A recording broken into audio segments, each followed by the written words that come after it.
closet, also known as the Jim McCarthy Voiceovers World Headquarters Studio. This is the JMVO Weekly Primer. Please subscribe, rate, and comment via jimmccarthyvoiceovers.com/podcast. This is the JMVO Weekly Primer. This podcast is all about making your life better through marinating your mind in good stuff. My name is Jim McCarthy, owner, operator, and chief bottle watcher at Jim McCarthy Voiceovers. And I believe that as business owners and entrepreneurs, we can say words the best way possible. And we are bombarded by negativity every day, and it's the last thing we need. If you want to see your life and business change for the better, consume nurturing good stuff. That's what we do here. Of course, the JMVO Weekly Primer is brought to you by big.lighting.com, where all we do is change out lights, man. We do LED conversions for all sorts of businesses. Look us up on the web, the interwebs, www.big.lighting.com, and you'll be able to see all the projects that we've done. Trevecca University, Brownlee Ford, Velocity Motorsports, a bunch of different churches. But that's not all we do, even though I said before that's all we do. We actually do a lot of electrical stuff as well with Big Dot Electrical. So check us out. And if you need your lights to be upgraded, definitely let me know. Man, talk about a live read. Isn't that a good one? Yeah, I think you need to write some longer copy there. You know, it was all ad lib, and because I usually have it in front of me, but for some reason I didn't, because we're completely and awfully unprepared for this. You said a bunch of different churches. Can you list all those churches out for us? Yes, I could do a whole laundry list because it's of utmost importance to know which churches that we did. But some people actually want to hear that information. You know, it just depends on when you get past that tip of the spear part of the argument. But anyway, or conversation, not argument. You don't want to make an argument with people. But today is a special episode. It's always a special episode. I always say that at the top of every episode. But this particular one is a good buddy of mine, as you can probably tell. We have a really good rapport. I want to say over 20 years in the making of a friendship. We both came up in radio together. I believe you were maybe like a couple of weeks before I got into it. So you were always kind of an amateur, and me being more of the professional. But now you've taken a big leap, and one of the big things I want to talk about today is people that they get limited by their beliefs and their structures and their culture and their comfortability and all that stuff. But you kind of got out of your comfort zone into full-time sales, and I commend you for that. You and I have had a lot of conversations around that. So how's it going so far? Sales is scary. What? Especially, it's when you start thinking about it. From making the jump is scary. Once you're in it, you realize that once you get into it, you thank goodness that you've been nice to people, because you don't realize how much of it, at least I didn't realize, how much of it is relationships just to start. Absolutely. Can I swear on this? I'm thinking to myself, man, thank God I'm not an asshole, because there's all these people that either you reach out to or they reach out to you when they find out that you've switched jobs or what you're doing, and you realize how helpful people can be and how willing people are to go out of their way for you because you work with them or you've been nice to them or you've shown them what you can do professionally. And I think the beginning for me was the biggest surprise was all the people who were like, "Oh, hey man, that's awesome. I'd be happy to see what, your new company, whatever it is, can do for me." And I wanted to take a listen and see if there's, if there's a good deal to be had because you're new. And then even in the beginning, when there's nothing to be done, that comes back around to you 6, 8, 10 weeks later, and they go, "Oh, hey, how's it going? Hey, by the way, my company is doing this, and I thought of you, and can you give me some more info on it?" That has been a part of it that I didn't expect when I was considering going into it. And that's part of letting everybody know what it is that you're doing and what you do on a continual basis. You just never know who's going to reach out. And that's a story that I can actually relate as well. When I found myself having forcibly to make the jump 3 years ago, I did a video that was very frank and authentic, that I just put my story out there and said, hey, I lost my job. And this is what I do, and I could use anybody's help. If there's anything that I can do for you, please hit me up. And I got bombarded. It was very refreshing and very hopeful.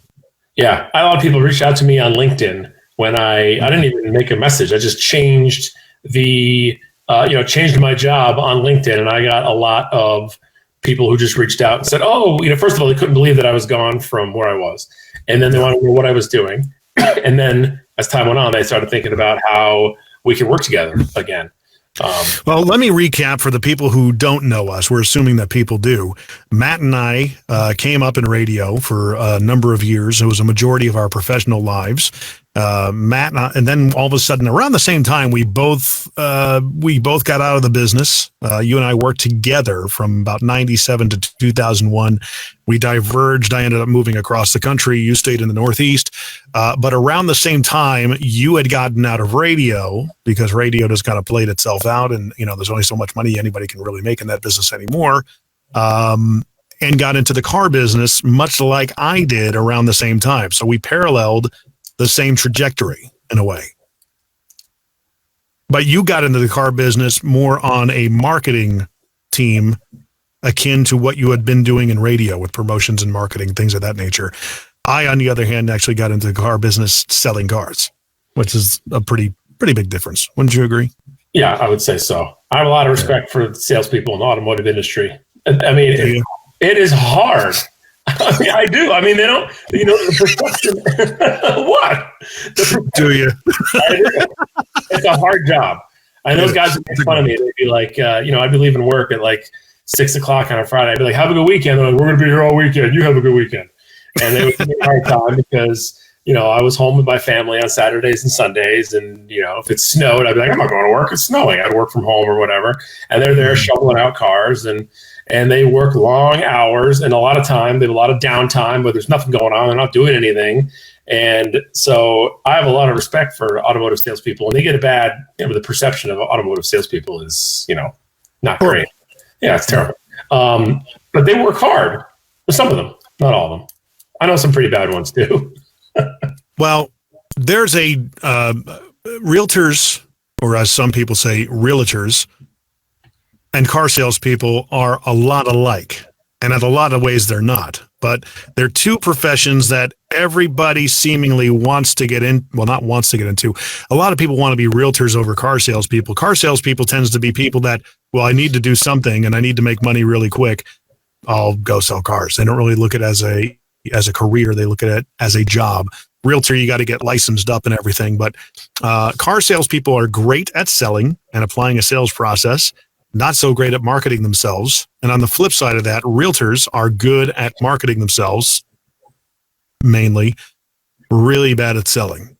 That's always the observation. Has nothing to do with what we're talking about. But hey, squirrel moment. I was like, is that a question or should I just... Do you agree? Yeah. Here's my question. Moving on. Yeah. So you're going to get a kick out of this story. I literally just came from a sales pitch from a television station. Okay. And do they need agency services? They probably do. Do they have an over-the-top solution for connecting? They had their digital, their traditional, and SEO solution. And the one thing that you've been pitched a numerous amount of media over the years with the job that you've had. I would have to imagine. Does every medium put themselves in a chart that shows themselves at the top of every other medium that says, look how much more attention we get than every other medium? the tornado look, the little shape. Yeah. I got that today, and I was like, are you seriously telling me that people watch television more than they're on social media? Is that the argument you're making? For real? That's what they were trying to tell me.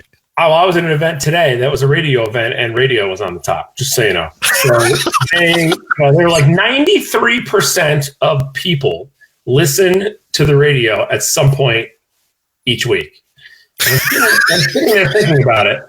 I'm like, all right, I don't have the data. By the way, and the source on the bottom is like 2013, Nielsen. I'm like, it's 2019. But I'm thinking about it, and I'm like, 93%. I'm like, that's weird. Now, people like you and me are anomalies because we worked in radio and we consume media differently. But I was thinking about this the other day. I get in my car. I got a new car in December. I get in my car 2 weeks ago to go on a long drive. And I wanted to listen to the Ethan and Lou show on I-95. I turned on... Wait, who are they again? Ethan and Lou. You probably heard of them. Ethan and Lou on the home of rock and roll, home of rock and roll, I-95. Do they play classic rock and today's rock? If you want to hear signs from Tesla, check it out. So I go and I get in the car and I flip to the AM/FM band and I realized that the only preset I've set on my radio, January, February, March, April, in 4 months was the station that my dad works at that I used to work at. Literally no other presets are set. Now I have 16 Sirius XM channels. I have Android Auto in my car, so I listen to primarily Apple Music, Pandora, Sirius XM, or podcasts on the Google app. I get bored in the car, right? Like driving is not keep me occupied. I get bored. So I'm always listening or flipping around. But literally in 4 months, I had set one preset on my radio. You're telling me 93% of people listen to the radio at least once and watch television. That seems really, really high to me. Really high. In the age of cable cutting, people still watch television, man. I mean, 6 times that of the next medium down, which I think was like maybe radio. And here's my other cable. Social media was way low on the list. I'm like, nobody looks at their phones. Everybody has that. Like I have cable. Well, we have cable, but it's not connected. Like I canceled it. I disconnected it, and then they talked me into keeping it, and I kept it, but it's not even plugged in. Like I'm paying for it, and my cable box is not even plugged in. So I'm paying $60 a month for something I don't even use, and because I'm busy watching it all on Hulu and Netflix and everything. And then talking about social media, I was at a Google conference last year. Google, when they present to you like auto dealers about what's going on in digital media, they act like Facebook isn't even a website. They talk about like everyone's on Google, everyone's here, everyone's there. And that's like, that's social media. And you're like, so Google's the top of Google's presentation, radio's the top of radio's presentation, TV's at the top of TV's presentation. Everyone is, you can find the way. You can find a way to have numbers be in your favor any way you look at it. I used to have a radio show, and we were number one in women 65 plus because 2 people put out a diary on a sports station. There was nobody listening to the radio station, but 2 people made it seem like we had this huge audience. We were number one in women 65 plus. Yeah, exactly.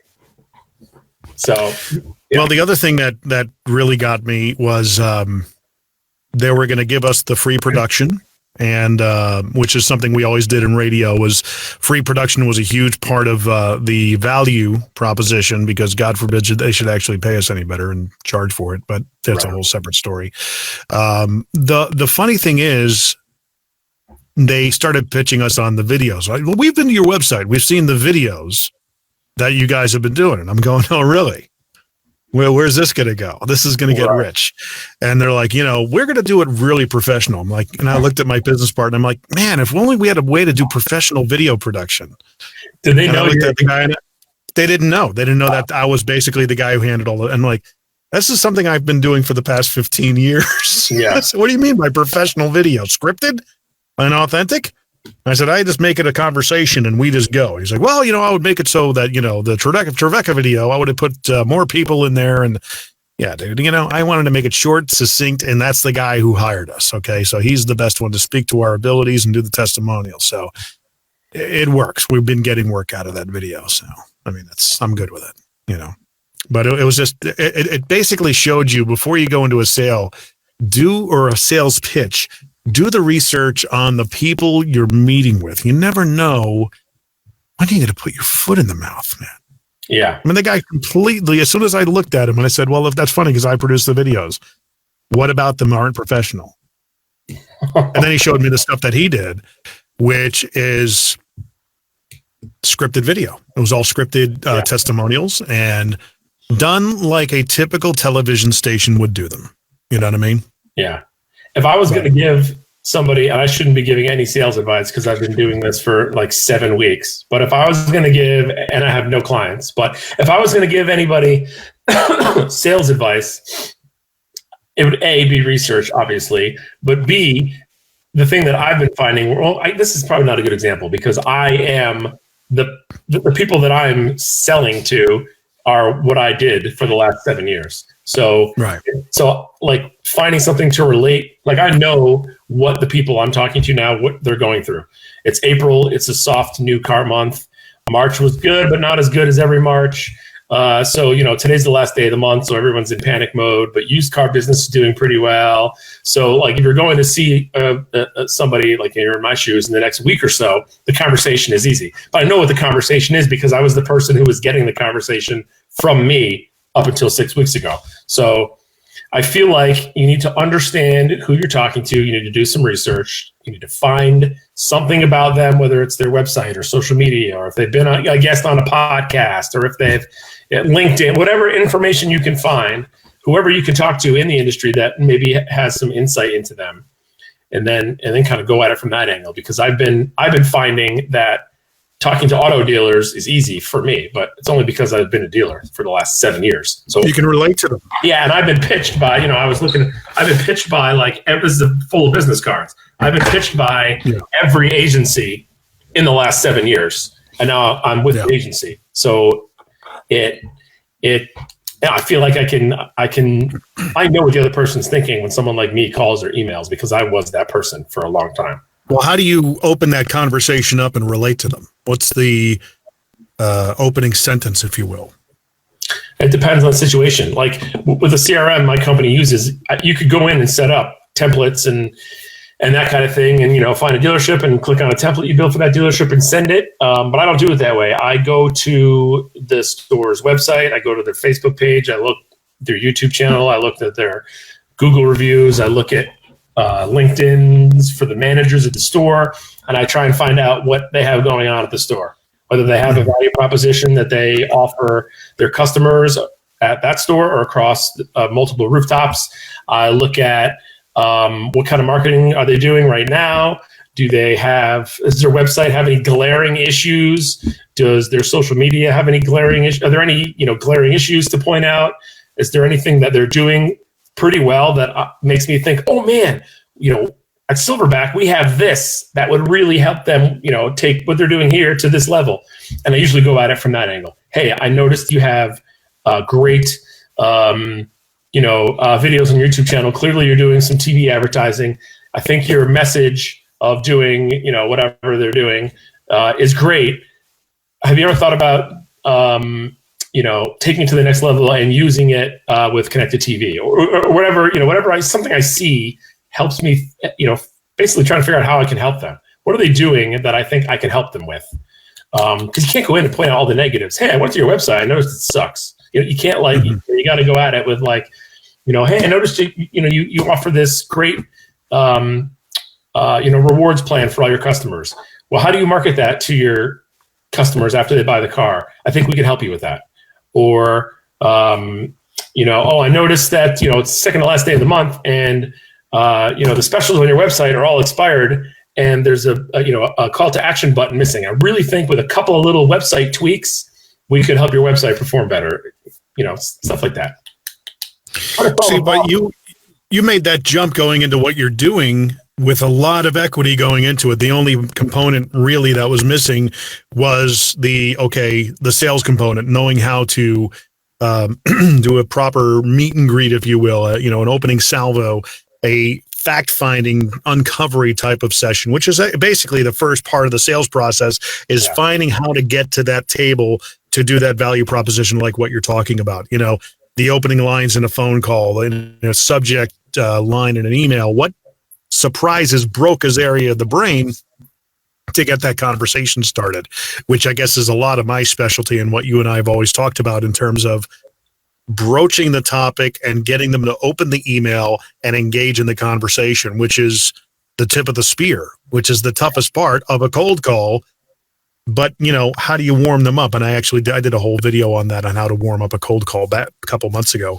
But you going into what you're doing presently, you certainly have the marketing experience, you have copywriting experience, production experience, experience dealing with agencies, experience with the car business, and obviously being on the receiving end of a lot of inbound cold calls. How, did that kind of bolster your confidence into what you're doing to make your decision and make the jump? It was the opposite. It made me question whether I should do it or not, because I got so many calls, so many emails, and the more stores I handled for the group, the more calls and emails I got from people wanting business from, different stores or the whole group or whatever it was. And it got to the point in my situation with the lack of manpower I had and the amount of things that had to get done that I just didn't answer the phone, didn't answer the email. I just blew all those people off. And I started thinking, do I want to be in a position where I'm going to just get blown off by people like me? And when I found out that I might take the job, by the way, I started answering every phone call and every email from everybody trying to sell me something. So I thought it would be good karma to start getting back to everybody. But that was a deterrent for me, because I was like, I don't want to be that guy that calls and bothers the marketing director at a Nissan store at 4:00 on a Thursday when he gets 15 voicemails a day. So that was a deterrent for me in the beginning. I thought, I don't want to be on the other side of it. And the more I thought about it, the more I talked to people, and the more you and I spoke about it, the more I thought that I could turn that into a positive. And then I went out to meet the people that run the agency. And, the president of the agency asked me, like, well, why are you here? Like, how do you know us and why are you here? And I told him the story of how I met his agency, how we got introduced with each other, our relationship through the years, and how I ended up with the job. And he was like, dude, that's your story. Like, how you met us. Like, the agency I work for now was forced upon me by a general manager who said, you're using this agency. And I was like, we're not using the agency. We don't need them. It's a waste of money. We're doing it in-house. And he was like, no, you don't have a choice. And I started working with them, and they did a great job, and they loved it. So there's the story right there. And then I brought them to another store in my group because I thought they were doing a great job. They did a great job at that store. So they do such a great job that they won me over as a reluctant client early on. And then, as time went on, they came to me for advice. Hey, Matt, you're a dealer. We like you. We're thinking of offering this to our clients. Give us your opinion on it. What would you say if we pitched this to you? What do you think of this dashboard? And then I would go to them for advice. Hey, I'm having trouble with Google. I know that I'm not your client, but can you help me out with this? Give me some advice. And we just kind of kept that relationship going. And then eventually I just texted the guy and I was like, hey man, listen, things are crazy where I am. I gotta think about making a move. If you hear of anything, let me know. And then like 2 months later, I was like, hey, I think you guys need a guy in the Northeast. And he was like, oh, funny you should say that. And then the conversation just kind of started from there. And I started to think about like, okay, well, who knows what a marketing person or a dealer principal or a GM is going to want to hear or not want to hear more than me. And so that's kind of what made me think, I think I can do it. Dealership people there's such a wide variety of different types that are in the business. I would dare to say that a lot of dealerships have management teams that came up from the sales floor. Oh, yeah. And it's promotion by proxy of how long you've been there and how successful you are at selling cars. Doesn't exactly make for a good manager.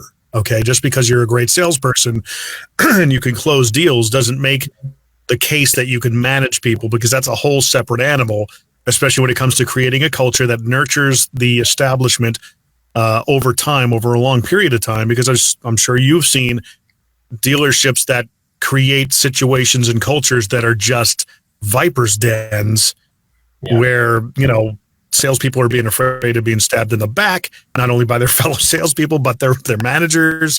And what is the one thing, what were some of the things that, how do you adapt to dealing with those personalities? Because you've certainly come across, I think you were handling like 7 different dealerships towards the end there. Yeah, I mean, the thing, there's a lot of different personalities, and the auto industry has, the auto industry is a profitable industry, and with profitable, successful people sometimes comes ego. So you've got to be able to deal with many different personalities, whether it's, an ego person or or somebody who, a know-it-all, or, whatever it is. You've got to learn how to deal with those people. And whether you figure that out from your initial research of them or talking to them or you're at a meeting, you just have to adapt. Like that's why I prefer being in a room with somebody when you're meeting with them. Even if it's a pitch or if it's just a fact-finding mission, you want to learn more about the dealership, I like being able to sit with them and talk to them, because it's not only just their voice on the phone or a choppy video. It's also their body language, and if their bald head is sweaty or whatever the body language is, helps you figure out what they're thinking. If they're on their phone, paying attention to it, paying attention. Does it look like I'm sweating? Is that where you're getting these cues from? No, because I've got a bald head now. It is pretty bald, yeah. My body language is that my arms are crossed, only because I'm sitting in an armless chair. The light is reflecting off your bald head, though. It's blowing. I know. I'm really trying to adjust it too. If you guys are watching this on YouTube or Facebook, it's like I've got a white face. It's probably because I got no contrast hairline right now. You need a little lighting. You need big dot lighting. I need big dot lighting to come in here and dim the lights down a little bit. Jay Coffey's chiming in. Strap in, Jim. I did this for 7 years. It's an ADD festival when dealing with Matt Carey, Cass Wilson. What? Ringing endorsement from our pal there, Jay Coffey. Yeah. Thanks, Jay. I always thought the problem with our radio show was him, so apparently he thought it was me. So. I always thought it was the fact that you never put the damn thing on video and put it out as a podcast. But back then, well, actually, no. You could have put it out as a podcast back then. You did it from, 05 to 14 or something? You did it for like 9 years? You did it for 9 or 10 years. We're thinking about doing a podcast version now.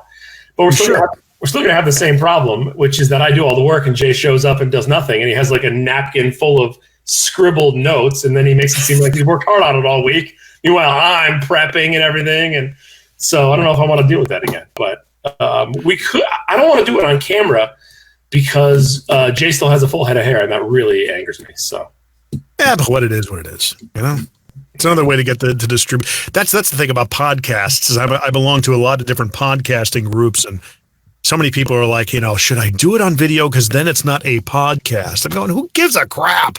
Right. It's another way for people to friggin' find you, for God's sake. I mean, if they Google it, and all of a sudden one of your keywords hits, and they discover your show, great. Who gives a crap if it fits inside the vernacular? Jay Coffey says, "Hey, I can hear you." Also, Jay Coffey, Jay also would like you to explain what the word vernacular means, because I'm sure Jay, just so you know, vernacular means like fit inside the context of the language you use. Speaking of podcasts, Jay, just so you know, context means like within the framework of the content that you're putting out. Speaking of podcasting, did you hear the first episode of Mostly Automotive Marketing with Matt Wilson? I believe I put it together for you. Is this a sneak-in live read endorsement? Maybe. I haven't heard. I believe I've heard the first episode of Mostly Automotive Marketing with Matt Wilson. That's quite a mouthful. I listen to all your podcasts. Usually you can just listen to one of mine. You put it on out. We got to put it on iTunes, man. We got to get it out there. It's on. I think I produced it for you. It's on the YouTube right now, I believe. Hold on, let me try it. Let me try it real quick. Mostly Automotive Marketing with Matt Wilson. What a mouthful. There you go. A bi-weekly-ish podcast. Oh my gosh, dude. Dude, your intro to the podcast took 15 minutes. But that's I got the produced intro that actually goes into my intro. Yeah, no, here's how I want the intro to my podcast, and here's how all the other podcasters should do it. You should have a short intro and then get to the content ASAP. And these people that are putting out 2-hour podcasts, cut it out. No one has time for that. 45 minutes top. Sometimes mine goes 45 minutes. Sometimes I go about an hour and 5 minutes. If it's entertaining one. But it's like, because it's not appointment listening. They can come back and continue listening to the podcast. Dude, the average commuter is listening to terrestrial radio. They don't have time listening to your podcast when they're in the car. They listen to mine. They listen to all of my episodes, every single one, the full episode, every time. All of my 10 listeners. Here's what happens to me. I listen to your podcast. I listen to The Bar. See? The Bar is Low with Mike and Mo. I listen to That's it. And you and I should do a podcast together. We got to, do something like this virtually. I don't have a podcast with you. You keep interrupting me. So, but we need to do a podcast together. I'm not interrupting you. Stop interrupting me, interrupting you. And I get to where I got to go, and the podcast is not even over yet because it's too damn long. So I say, quick intro into the podcast, 30 minutes, get out. And I hearken it back to my radio days. My radio show was hearken. Hold on, pause. J Coffee. Hearken means, what does hearken mean? I have no idea. The throwback. My radio, reminisce and be nostalgic for J Coffee. There we go. My radio show was 2 hours, and about 20 minutes of it was worth listening to. If the radio show was 20 minutes, it would have been a great radio show. So the point is, keep the podcast short and tight. But the thing, if you're entertaining to listen to, who gives a shit how long it is? You know what I mean? Well, most podcasts aren't that entertaining to listen to so far? No, they're not, because that's awful talent. Yeah. And it's mostly people going, man, I'm so glad I had you. Matt, I'm so glad to have you on, Matt. Right. And they go, thanks for having me on. I really appreciate it. Looking forward to it all week. Hey, man, I really look forward to what we're going to be talking about today, Matt. Aren't you? And then they go, can you hear me? Are you on? Can you hear what I'm saying? Dude, am I on? What's the weather like in Nashville right now? Oh, my gosh, it's so warm. That's the opening salvo of most friggin' podcasts, and that's why they don't succeed. Yeah, well, I'm a broadcaster, and I'm getting right to it. That's right. As am I. I was in talk radio, damn it. I know how to get to the friggin' point. I just know how the hard part for me is driving the show. Oh my gosh. Jay Coffee just chimed in.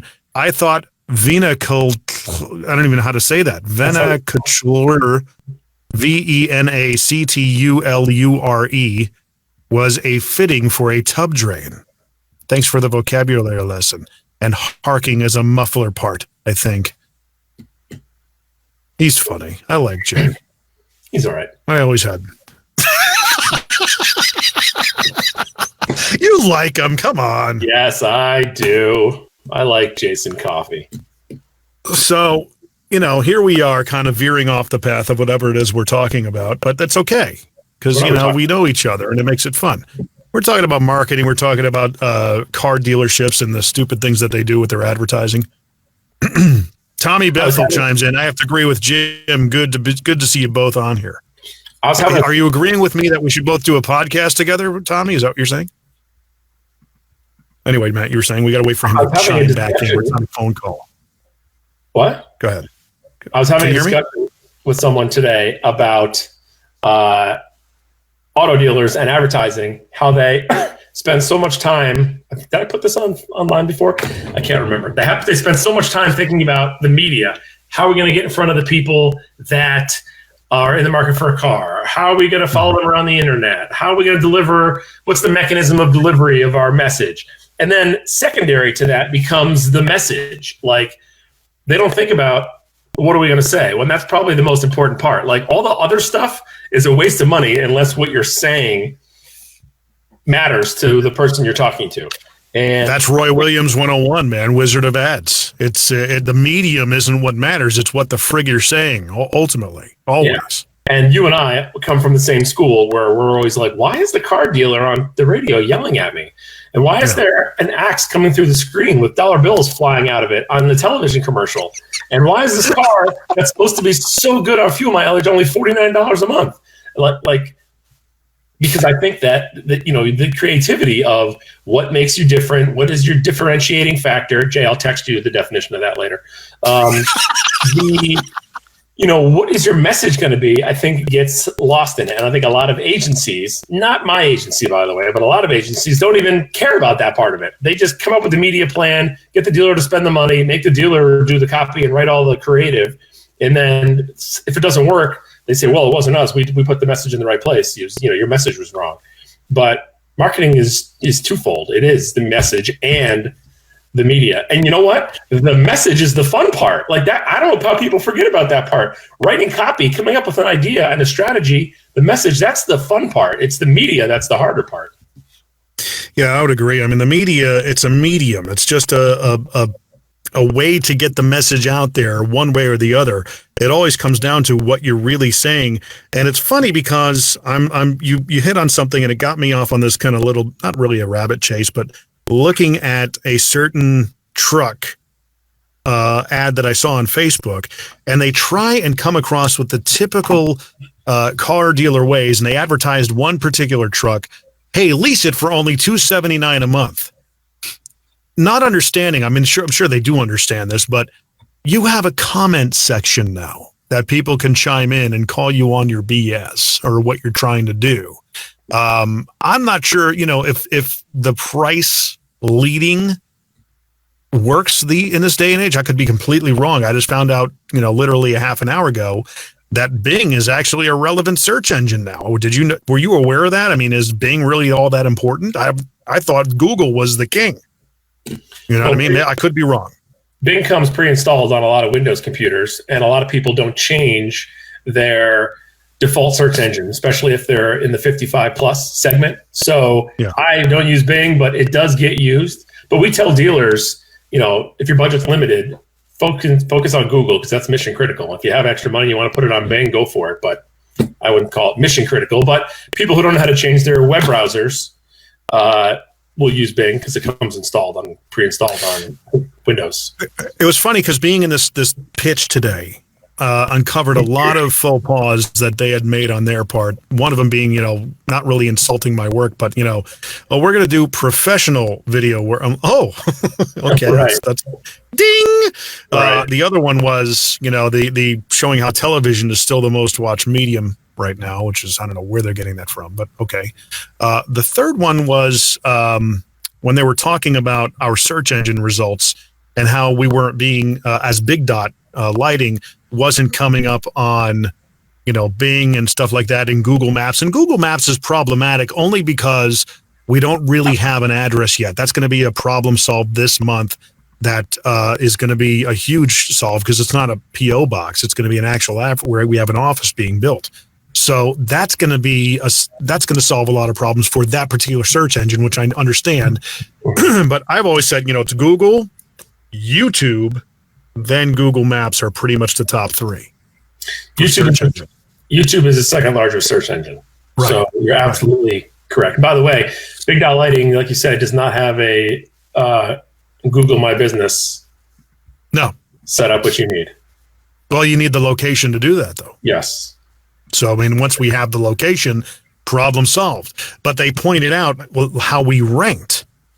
And I'm going, okay, I'll call you on that because what search terms are you using? That's the big mystery with what we do. We're an LED lighting company. It's a relatively new technological shift in what's happening in, the world. What are people searching for when they want that done? Are they searching commercial LED conversions, LED lighting conversions, LED lighting Nashville? Because, you could pull up a myriad of different businesses. If you do LED lighting Nashville, we come up organically in the top 3 spots on Google. And it's, of course, it's, location specific. And then that's the other faux pas that the salesperson made. She's like, well, where do you rank with your competitors? I'm going, well, they don't even show up. I actually had to work to find out who they were. And I believe I found them on Twitter by happenstance, by a hashtag. And she's like, well, who are they? I said, they're going to remain nameless. I'm not giving you a prospect. Yeah, right. Yeah. No. I said, let's leave it at that. They're not going to be found. You try to put any of those search terms in the search box, they don't come up. And they've got 5 years on us. Yeah. So I think there's a lot of mystique around SEO because, there's a lot of technical, back end data, metadata and tags and H1, H2 headers and all that kind of stuff and other terms I've heard people say throughout the years. I don't really understand.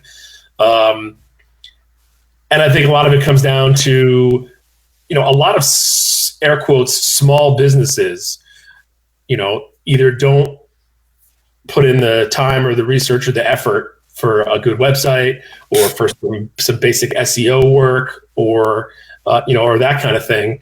And in the long run, that hurts you. You don't have to, a small business isn't going to go spend $5,000 a month on search, on pay-per-click. And they're not going to go spend $5,000 a month on Facebook ads. But SEO is relatively inexpensive, but it's a It's a marathon. You can't just sit down on Monday and make all these changes to your website, and on Tuesday your number one organic results. It doesn't work that way. It's content, which you guys. It takes time. Yeah, it takes time. And in the automotive industry, a lot of dealers aren't patient, so they don't get like, oh, if you put the word Ultima on the backside of my website, then I'll be number one for Ultima tomorrow. And it's like, it doesn't work that way. You're trying to explain how it works. But honestly, I don't know how it works. I know it doesn't work that way. There's some people who are really smart in New Orleans at Silverback Advertising who know how it works that way. But people, and small business owners, I don't think take the time to think about how important it is to show up in those places. You don't have to spend $5,000 a month on paid search because it's probably not in your budget, but you need to do a couple of small things right to show up organically on page one. For Big Dot, I think I'm going to call an agency that does robocalls. That's a good idea. They seem to work a lot. Yeah, I'm getting one right now. I couldn't see what that said. Robocall advertising. Oh, yeah. One of the things that's... Hey, you know what? That's like Valpak coupons. It's working somewhere. Otherwise, I wouldn't be doing it. Yeah, I mean, they come to my house, and I sometimes flip through them just to see who's still doing it, and then throw them away. Although, fun fact, I did need to rent a dumpster, and I was like, I always see one of those in the Valpak thing. And then, of course, I got one that week, and there was no coupon in there for a dumpster rental. But I don't know if that's that's the end of that story.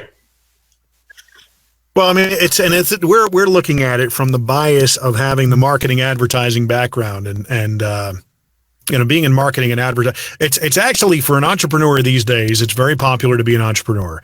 But everybody is a genius when it comes to being an entrepreneur because we're in a good economy. Same thing with marketer. We do marketing, and we're going to get your Instagram views and likes up and all this other stuff and your audience to grow.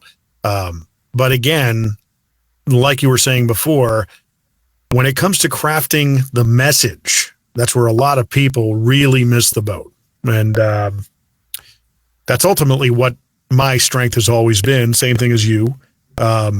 What is it that you're talking about? I was looking at a text here. I'm getting marketing is such a broad term too. I mean, it's not, there's so many, it's not just like, okay, well, I do marketing. Okay. What do you do? Oh, well, I make Instagram posts and Facebook posts for that's not marketing. Tow truck company. Okay. Well, if you were to take any of these people that say that and say, okay, what's your positioning statement?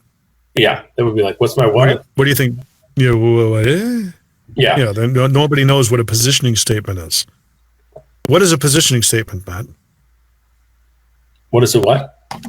A positioning statement. Voicing stuff since 1997.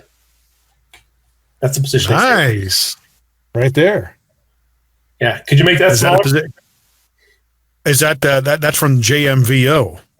JimMcCarthyVoiceovers.com. Yeah. Voiceovers for all your different services like podcasting and car automotive dealership advertising and all that good stuff. That was my sneak in live read. I like it. Yeah, I mean, a positioning statement is that's a positioning statement. It's how do you? I mean, when you think of a major company like Geico or Pepsi or McDonald's or whoever, or a local car dealership that has, the guy in, this is not a positioning statement, but this is, the guy up in upstate New York and Florida, Fusillo Auto Group. Every commercial he does ends in, it's got to be huge. It's not really a positioning statement, but dude, everybody in upstate New York knows who that guy is, and they know. Well, a positioning statement tells the prospect what word or category you own in their mind. It's a very top-down way and very old school way to tell people what it is you are, your big idea. You remember we used to have those conversations back in the day. Radio is a huge thing about that. They're all about positioning statements. The home of rock and roll.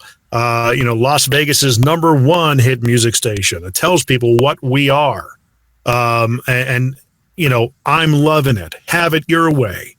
We're not #1, but we try harder. And I'm hearkening back to the 22 Immutable Laws of Marketing, which, believe it or not, I'm going to be interviewing Laura Reese later on this week, the daughter of Al Reese, one of the authors of the 22 Immutable Laws.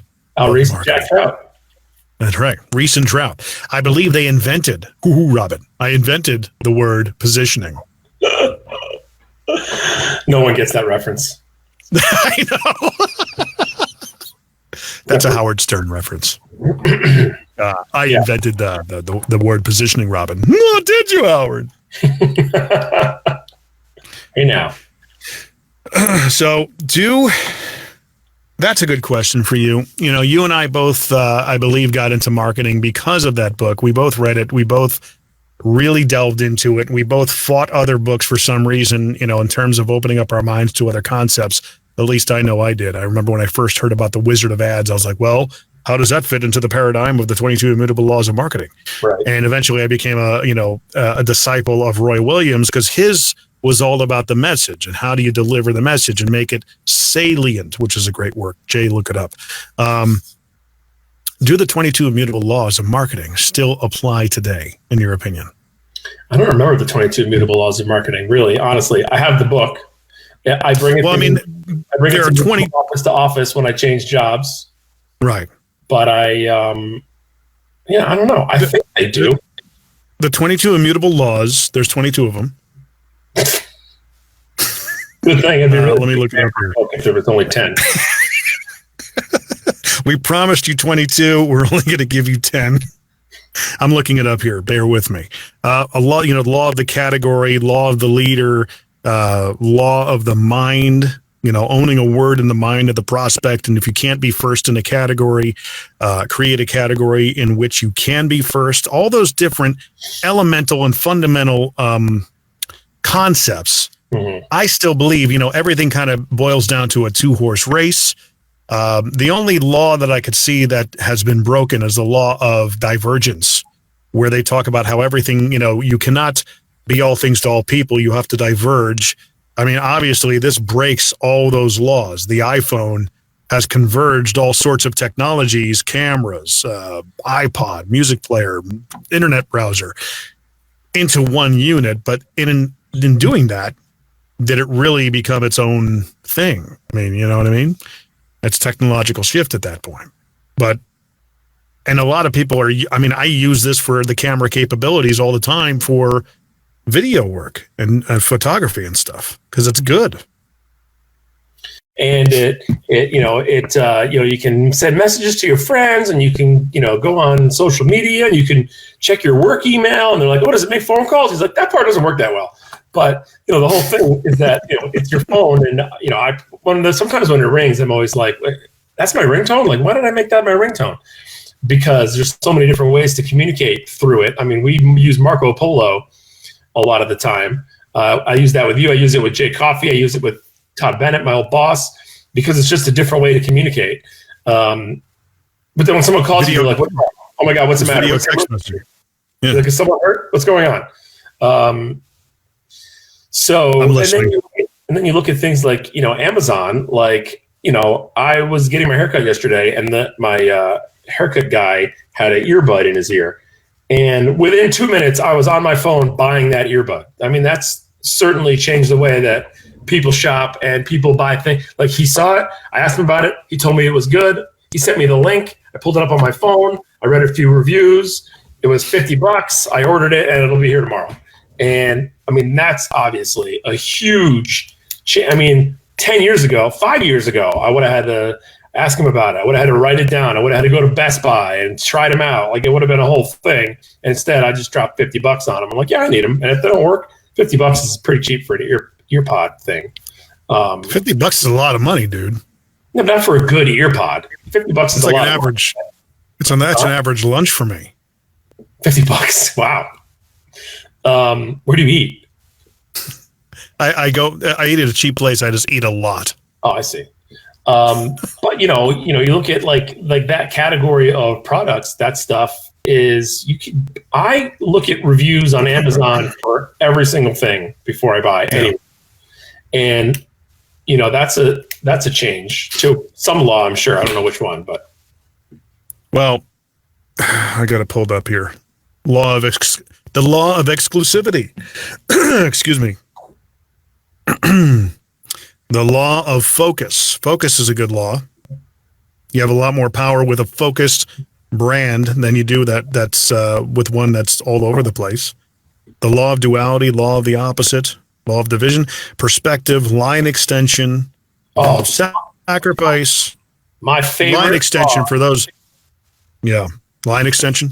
No, my favorite law is the one where you point out a negative in order to turn it into a positive. Law of candor.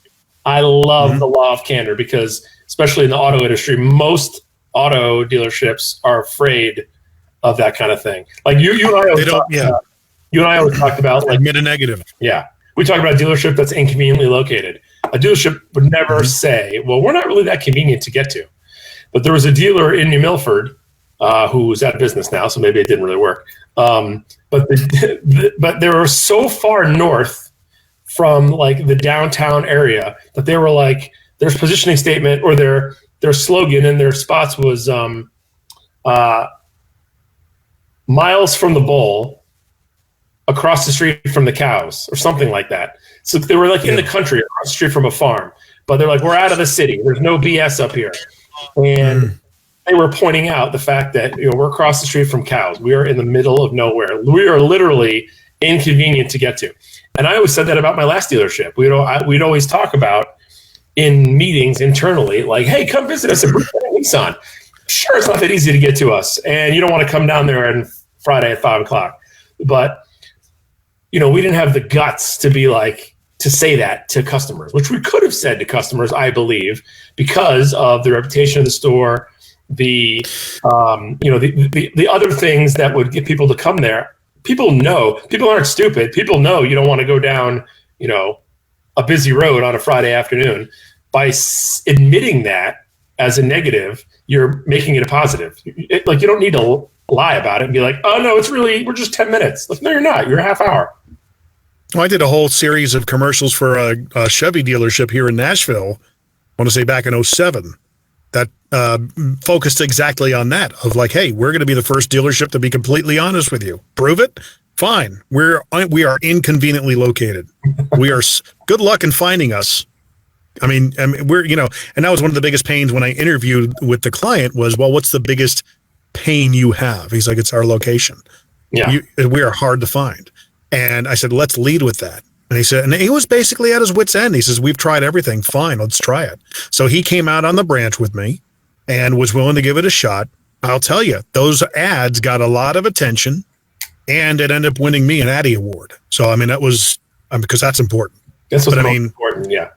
If it won me an award, that's the biggest thing. But they got a lot of attention for it. And I said, well, the biggest thing you need to emulate is that you can't do the same old crap that every other car dealer is doing once the people get there. You have to back it up. Like with the case of Nissan and Bruce Bennett Nissan. Yeah, they're not exactly the most convenient place to get to, but people go there for a reason because they get a good experience, a good deal. Just look at our ratings. We're worth the trip. That's the positive. And what you're talking about in the law of candor was exemplified back in the book with Avis. Avis at the time was up against Hertz back in the 80s, early 80s. And Hertz was beating them constantly. And finally, Avis just succumbed. Jay looked that up, succumbed. And said, we may not be the best. We may not be number one, I believe is how they win it. But at least what we do try harder. Yeah. They admitted a negative and elicited a positive from the prospect. Yeah. Jay absolutely. elicited. It starts with an E. So, too, like with auto dealers, I feel like, dealers feel like, okay, I got to say 0 down, and 0 down is not 0 down, right? I think customers are smart enough to know that, like, okay, I'm going to walk in and I'm not going to give you any money and you're just going to give me a car. And I think that, like at Bruce Bennett, we did a thing. We did the home of the $1,450 down payment, which I'm sure you remember because you read the commercial. I do. But, that was probably 5 or 6 years ago. And the whole thing was, all these deals are with $1,450 down. That sounds like a lot of money. But when you hear $29.99 down or $39.99 down, at other dealers, we're only $1,450 down. And that includes tax, tag, dealer fees. Like it's literally $1,450 and that's it. And, we were pointing out the negative of other dealers. Oh, sure, this car is $159 a month, but if you look at the fine print, it's $5,000 a month, $5,000 down. So we used that philosophy for a number of years to successfully to differentiate ourselves a little bit. Our ads were all about home of the $1,450 down payment, and as you know, our radio and TV were about it. And this is back when we still bought newspaper advertising, and the print ads were all about it. But it was something that out of the ordinary for an auto dealer to do. So an auto dealer, because our monthly payments were a little higher, because we had a down payment hard cost in there, a hard number in there that we were advertising. So dealers can get uneasy about that. Oh, well, I'm not the lowest monthly payment, so forget it. I don't want to do it. But you got to make yourself different, and you got to find the message that works for your particular rooftop.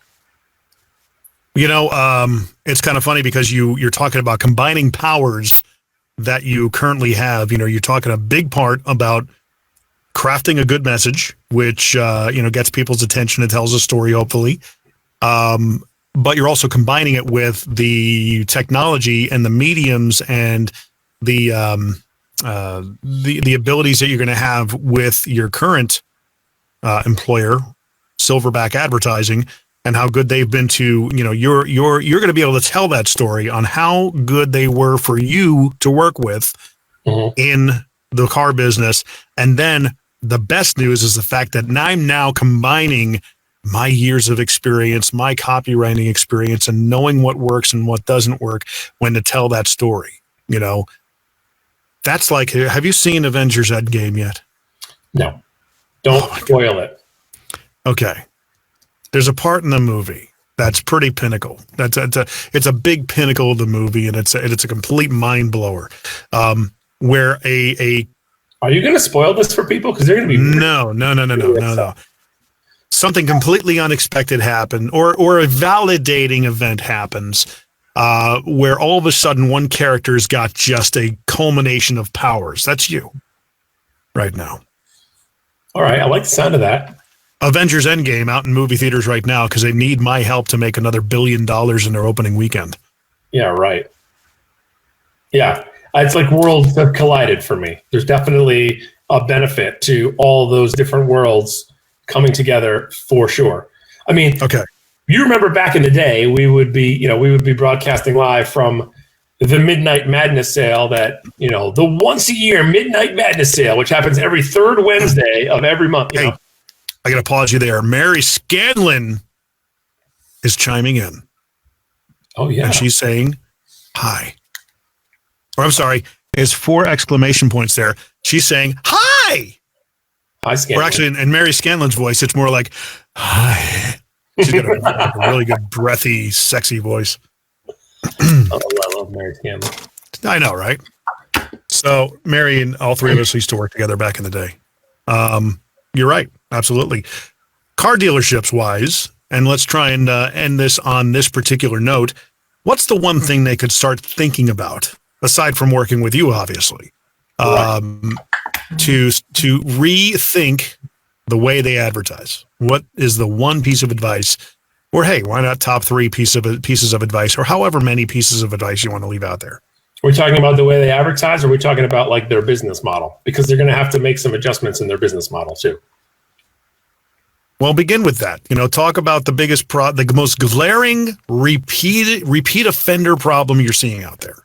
Well, typically, from the business model standpoint, just like we saw in media through radio and TV, is that the pieces of the pie are getting smaller. Right? There's a million different ways to buy a car now, whether you're at the dealership or you can buy, rental companies sell used cars, whether you use Carvana or there's CarMax in the used car market. And subscription services at some point are, Volvo has one out now. I think Enterprise is going to come out with one I was reading about. So dealers are going to need to figure out how to, like the old model of it is changing, just like it did in radio and TV. How are they going to adapt to those other businesses that are going to take a piece of their pie? And can they use some of those things? Can a dealership have a subscription service where you can, like, What is that noise? Oh, my children are home. It's about to get real interesting. Like on a tier 3 level. Quick marketing advice before they come in here and start screaming and making train noises would be, I think that, I go to a lot of meetings and people talk about like, oh, digital, you got to get involved in digital. It's the new thing. It's like, it's not the new thing. Are they really saying that? Hi. Hey, there you go. We got a special guest on now. Say hi. Hi. Say hi, Jim. Hi, Jim. Say how you doing? Hi. I'm doing it. Daddy's on a podcast right now talking about marketing. Isn't that exciting? Car auto dealership out of marketing. Go say hi to mommy. Car auto dealership, however. Mary Scanlon says you both look handsome. Thank you, Mary. Does my hairline look different than it did 20 years ago? Yeah. Thanks. Drastically. No, a lot of car dealers are. She wants to say hi. Well, thanks for having me on. That's right. You're fine. Car dealers need to understand that it's very distracting. I know. Car dealers need to understand that, in my opinion, that media there's still a holistic approach to it, right? All the car dealers are being told by digital agencies, you got to spend all your money on Google. And then all the radio stations and TV stations are saying, you got to spend all your money on TV and radio. Digital is too low funnel. You got to stay high funnel. And what I believe before I worked for Silverback, and what Silverback believes before I worked for them as well, is that there's a holistic approach and there's not one solution fits all. It depends on where you are. It depends on what your business model is. It depends on what your target demographic is. I think you need to do a little bit of lots of doorbell. That's my 5-year-old. Ding dong. I think you need to do a little bit of a lot of different things. You can't just focus on one thing. You can't spend $20,000 a month on Google. Let me just see if someone's at the door. This is the fun of doing a podcast from someone's living room. Matt has just moved into his house. He finished building it and everything. There's Bradley. I'm on a podcast. Bradley Wilson. Say hi. Hey. Say hi. Hey, man, what's up? Good. You want to see the design in Bradley's hair? You just got a haircut. Turn your head. Wow, cool design. If you're watching the podcast, you'll be able to see that on video. The design in Bradley's hair. Yep. You could have taken a picture if I was there. Okay, I'm going to finish this up. Bye. Can you get a tissue? You got some dripping from your nose. So thank you. Is it cold up there? You guys are all wearing winter coats and stuff. Yeah, it's like 52 degrees outside. Oh, gosh, that's chilly. What was I saying? I can't remember. We're talking about radio, the holistic approach to the message, which holistic, look it up. It's not one size fits all. Like I had a store that up until 5 years ago, up until 3 years ago, we did print once a month. And you think print, who buys a newspaper? But for that store, for whatever reason, in that market, that demographic, it was working. Whether it was the economics of that area, or it was the age group of people, or whatever, it was working there. Some stores you do radio and it works. Some stores you do radio and it doesn't work. I had a store down in Texas that did radio with great results. And we have a store that did some radio down in Florida, and we just didn't see what we thought was the ROI. Dealers only want to do digital a lot of the time because it's more trackable, and you can draw a direct attribution from, I did this and I got this. But just because you can have direct attribution doesn't mean it's not worth doing. And I think that traditional media has value on a higher level, higher funnel branding way that you can't get from digital. Digital's all low. Anyway, with auto is all low funnel. The guy's already in the market, and then you want to get in front of him. What about getting in the mind of somebody who's not in the market yet, and then being in their mind when they are lower down in the funnel? And I think Mary's chiming in here. She's saying Connecticut buyers are unique, odd creatures, which I'd have to say, you're going to find them everywhere. I mean, they're kind of a hodgepodge no matter where you go. She said, what is to be said for a relationship? And that's on a more of a personal branding end of things. I mean, it's tough to have a relationship with a corporate structure It's more about the relationship with the person running said structure. For example, Todd Bennett being a complete, tremendous bastion of his industry. From what I gather, my perception of Todd is that he's a relationship guy. He's going to do the right thing. He's going to put ethics before profits and make sure that, his customers leave with a great deal and a great experience. That's the impression I get. Yeah. She says digital is cold. It can be, but a lot of personal brands, you got to remember, are built digitally. You can do a video that actually connects with people in a very organic, what do you say, not homeopathic. What is the word you used before? Started with an H. Just very natural way. I mean, it doesn't have to be overproduced. It doesn't have to be anything really specific about it. It's about the mental connection. Yeah. That connection that you make with people. Storytelling does that a lot. In the auto industry, I look personally at digital as when they're at the intent to buy level. Mm-hmm. I'm thinking about, I want a Jeep Grand Cherokee, and I'm driving around listening to Ethan and Lou, and I hear a commercial for whatever the guy's name is, Danbury, who sells Jeeps, right? And then I'm looking, but then if he doesn't have the Jeep that I want, I'm not going there anyway, regardless of whether he was in my mind or not. But when you start the journey with that person or that business in your mind, it increases your chance of seeking them out when you're, at a micro moment, when you're close to buying. And when you get down to okay, I want a Jeep and I'm going to buy from somebody around me, right? So I've got 3 Jeep stores that are like reasonable driving distance. Then the digital part kicks in. Do they have the one I want? What's it going to cost me? What's the reputation online? And are they in front of me when I'm making my decision? But I think it starts at the top. It starts with the branding, with the message. And that's why I think dealers want tomorrow. That's the problem with auto dealers. Auto dealers want to know, what can I do right now that's going to sell me a car tomorrow? Yeah. They don't look at they think month to month. Yeah, they don't look at if I run a great radio campaign, it's going to help me 6 months down the road, because it's a very short-sighted, immediate profit business.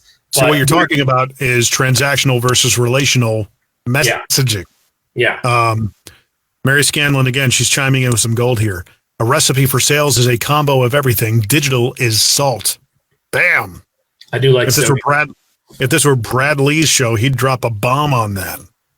I mean, that's why, a lot of agencies that are out there are 100% digital, right? Like at Silverback, we have a media buyer who buys our radio and our TV. We have a creative department. We subscribe to Nielsen and Arbitron and all the things you got to do to measure ratings, because we think that that's still a viable media for our dealers. You can't spend all your money on digital, and you can't spend all your money, somewhere else. And digital is such a broad term too, by the way. I mean, everything's digital. But there's I forget how we got on this, but it's a holistic approach. Like, you have to, there's a million ways to attack it, and it's specific to where you are and what your product is and what your process is like, and, a million different factors that you can only understand from having a conversation with somebody. I always tell people, start with this. Take your 10 to 20 best customers, depending on how many you have, and interview them and ask them, listen, you're not going to hurt my feelings. I want you to tell me how you would describe my business to somebody and what we mean in your mind.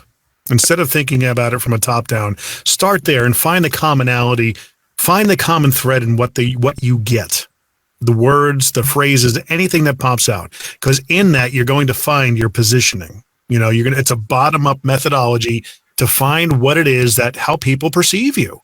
And if you can nail that, and it strikes a chord with your community, and you're able to put that out there in a relational way, then you can figure out your transactional. Agreed. Yeah. Listen, I have a softball game at 8:45, and my Under Armour's in the washing machine, and I got to go put it in the dryer now. I don't care. I do appreciate you having me on. And if there's anything that can be said about this podcast, it is proof that podcasts should be shorter. But anyway.